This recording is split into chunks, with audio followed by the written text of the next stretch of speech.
नमस्कार, आचरण के साथ मैं हूं टीएन मनीष, हाजिर हूं आज का मुद्दा लेकर। आज के मुद्दे में हम चर्चा करेंगे गणपति विसर्जन से जुड़े हादसों पर।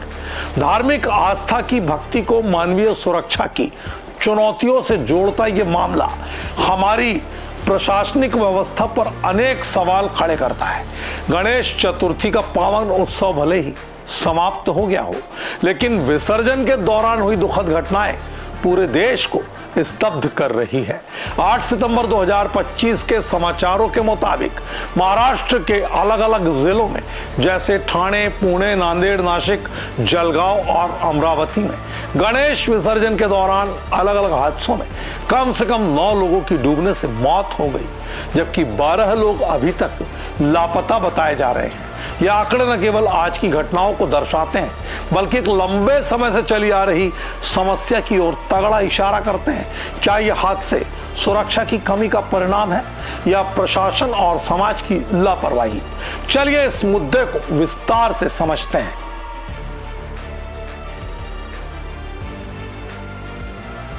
अब अगर हम पिछले सालों की आंकड़े के साथ तुलना करें तो स्थिति और भी चिंताजनक हो जाती है। मिसाल के तौर पर 2022 में महाराष्ट्र में ही गणेश विसर्जन के अंतिम दिन 20 लोगों की मौत हो गई थी, जिनमें 14 डूबने के कारण हुई थी। वहीं 2019 में पूरे भारत में गणेश विसर्जन से जुड़ी घटनाओं में 40 से अधिक लोग डूबने में मारे गए थे, जिसमें महाराष्ट्र अकेले में 18 मौतें दर्ज हुई। 2024 में ओडिशा और दिल्ली जैसे राज्यों में इस तरह की घटनाओं में 3 से 5 मौतें हुई। अगर हम पिछले 5 वर्षों के आंकड़ों को जोड़े तो यह संख्या 100 से अधिक हो जाती है, जो दर्शाता है कि ये हादसे हर साल दोहराए जा रहे हैं बिना किसी ठोस सुधार के। ये आंकड़े हमें मजबूर करते हैं कि हम सोचें, आखिर क्यों हमारी भक्ति हर साल इतनी महंगी साबित हो रही है। अब इन हादसों के प्रमुख कारणों पर बात करते हैं। सबसे पहले जल स्रोतों जैसे नदियों और तालाबों के किनारों पर सुरक्षा व्यवस्था की कमी। कई जगहों पर गहराई का सही आकलन नहीं होता। लाइफ जैकेट्स या रेस्क्यू टीमों को तैनात करने में कहीं ना कहीं कोताही बरती जाती है। इसके अलावा भीड़ का अनियंत्रित होना और मौसम की मार जैसे अचानक बारिश हालात को और बिगाड़ देती है। पर्यावरणीय नजरिए से भी समस्या गंभीर है। प्लास्टर ऑफ पेरिस की मूर्तियों का विसर्जन नदियों को प्रदूषित करता है, जिससे जल स्तर बदल जाता है और रेस्क्यू ऑपरेशन मुश्किल हो जाते हैं। अवैध विसर्जन स्थलों का उपयोग और इको फ्रेंडली मूर्तियों के प्रति जागरूकता की कमी भी इन हादसों को लगातार बढ़ावा दे रही है। समाज की ओर से लापरवाही है। लोग बिना तैयारी के पानी में उतर जाते हैं। प्रशासन की ओर से पूर्व नियोजन की कमी साफ झलकती है।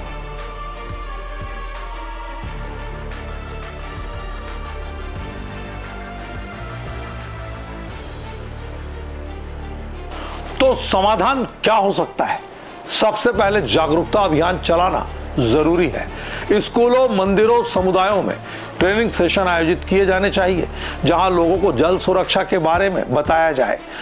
दूसरी तरफ कृत्रिम तालाबों का निर्माण और विसर्जन स्थलों पर अनिवार्य सुरक्षा चेकिंग, ड्रोन, लाइफगार्ड्स और एनएसजी जैसी टीमों की तैनाती को बढ़ावा मिलना चाहिए। तीसरा, इको फ्रेंडली मूर्तियों को प्रोत्साहन देकर पर्यावरण संरक्षण सुनिश्चित करना होगा, लेकिन ये तभी संभव है जब प्रशासन की भूमिका सक्रियता के साथ जनता से जुड़े।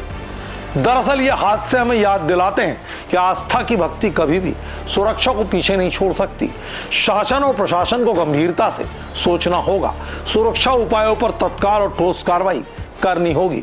क्या हम हर साल इन दुखद घटनाओं को दोहराते रहेंगे? नहीं, ऐसा नहीं होना चाहिए। सरकार को सख्त नियम लागू करने चाहिए, जैसे विसर्जन पर अनिवार्य लाइफ सेविंग इक्विपमेंट और पूर्व चेतावनी का सिस्टम। एनजीओ और लोकल पुलिस के साथ साझेदारी को बढ़ावा दिया जाए। हर जिले में एक समर्पित टास्क फोर्स का गठन हो।